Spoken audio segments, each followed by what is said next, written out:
Die Heilige Evangelie volgens Johannes, die vleeswording van die woord, Johannes 1, vers 1 tot 52.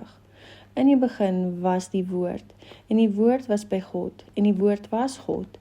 Hy was in die begin by God. Alle dinge het deur hom ontstaan, en sonder hom het nie een ding ontstaan wat ontstaan het nie. In hom was lewe, en die lewe was die lig van die mense. En die lig skyn in die duisternis, en die duisternis het dit nie oorweldig nie. Maar daar was 'n man van God gestuur, wie se naam Johannes was. Hy het tot 'n getuienis gekom om van die lig te getuig, sodat almal deur hom sou glo. Hy was nie die lig nie, maar hy moes van die lig getuig. Die waaragtige lig wat elke mens verlig, was aankom in die wêreld.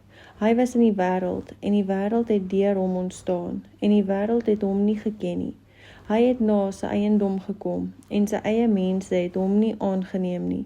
Maar almal wat hom aangeneem het, aan hulle het hy mag gegee om kinders van God te word, aan hulle wat in sy naam glo. Want nie uit die bloed of uit die wil van die vlees of uit die wil van 'n man nie, maar uit God gebore is. En die woord het vlees geword en het onder ons gewoon, en ons het sy heerlikheid aanskou, 'n heerlikheid soos van die eniggeborene wat van die Vader kom, vol van genade en waarheid. Johannes getuig van hom en roep en sê, dit was hy van wie ek gesê het, hy wat na my kom, het voor my geword, want hy was eerder as ek. En uit sy volheid het ons almal ontvang, ja, genade op genade, want die wet is deur Moses gegee, die genade en die waarheid het deur Jesus Christus gekom. Niemand het ooit God gesien nie. Die enige gebore seun wat in die boesem van die Vader is, die het hom verklaar. En dit is die getuienis van Johannes. Toe die Jode uit Jerusalem priesters en leviete gestuur het om hom te vra, wie is u? En hy het erken, en nie ontken nie, maar het erken, ek is nie die Christus nie. Toe vra hulle hom, wat dan?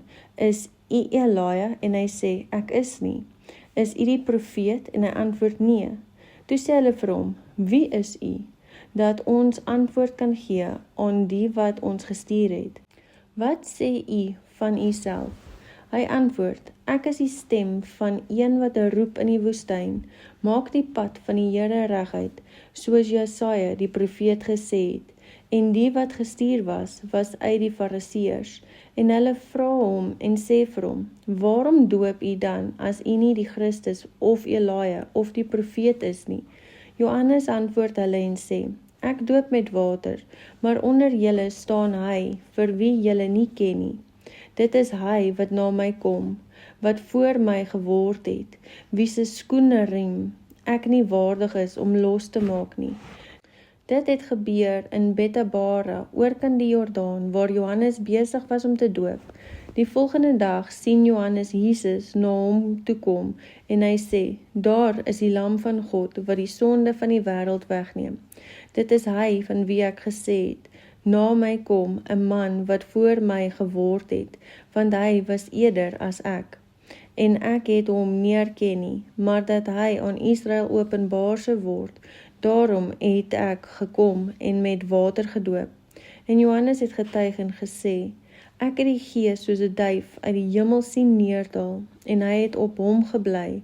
En ek het hom nie geken nie, maar hy wat my gestuur het om met water te doop, hy het aan my gesê, op wie jy die Gees sien neerdal en op hom bly, dit is hy wat met die Heilige Gees doop. En ek het gesien en getuig dat hy die Seun van God is. Die volgende dag het Johannes weer daar gestaan en 2 van sy disippels. En toe hy Jesus sien wandel, sê hy, daar is die lam van God. En die 2 disippels het hom dit gehoor sê en Jesus gevolg. En toe Jesus hom omdraai en hulle sien volg, sê hy vir hulle, wat soek julle? En hulle antwoord hom, Rabbi.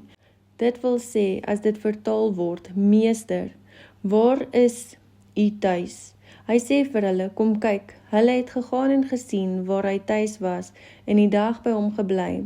En dit was omtrent die 10de uur. Andreas, die broer van Simon Petrus, was een van die 2 wat dit van Johannes gehoor en hom gevolg het. Hy het eers sy eie broer Simon gekry en vir hom gesê, ons het die Messias gevind. Dit is, as dit vertaal word, die Christus. En hy het hom na Jesus gelei. Toe kyk Jesus hom aan en sê, jy is Simon, die seun van Jona, jy sal genoem word Sefas, wat vertaal word Petrus. Die volgende dag wou Jesus na Galilea vertrek en hy het Filippus gekry en vir hom gesê, volg my. En Filippus was van Betsaida, uit die stad van Andreas en Petrus. Filippus het Nathanael gekry en vir hom gesê, ons het hom gevind van wie Moses in die wet en ook die profete geskryf het. Jesus, die seun van Josef van Nasaret. En Nathanael sê vir hom, kan daar uit Nasaret iets goeds wees? Filippus antwoord hom, kom kyk. Daarop sien Jesus Nathanael na hom toe kom en sê vir hom, hier is waarlik 'n Israeliet in wie daar geen bedrog is nie. Nathanael sê vir hom, waarvandaan ken u my? Jesus antwoord en sê vir hom, voordat Filippus jou geroep het, toe jy onder die vyeboom was, het ek jou gesien. Nathanael antwoord en sê vir hom, Rabbi, u is die seun van God, u is die koning van Israel. Jesus antwoord en sê vir hom, glo jy omdat ek vir jou gesê het, ek het jou onder die vyeboom gesien. Jy sal groter dinge sien as dit. En hy sê vir hom, voorwaar, ek sê vir julle, van nou af sal julle die hemel geopen sien en die engele van God opklim en neerdal op die seun van die mens.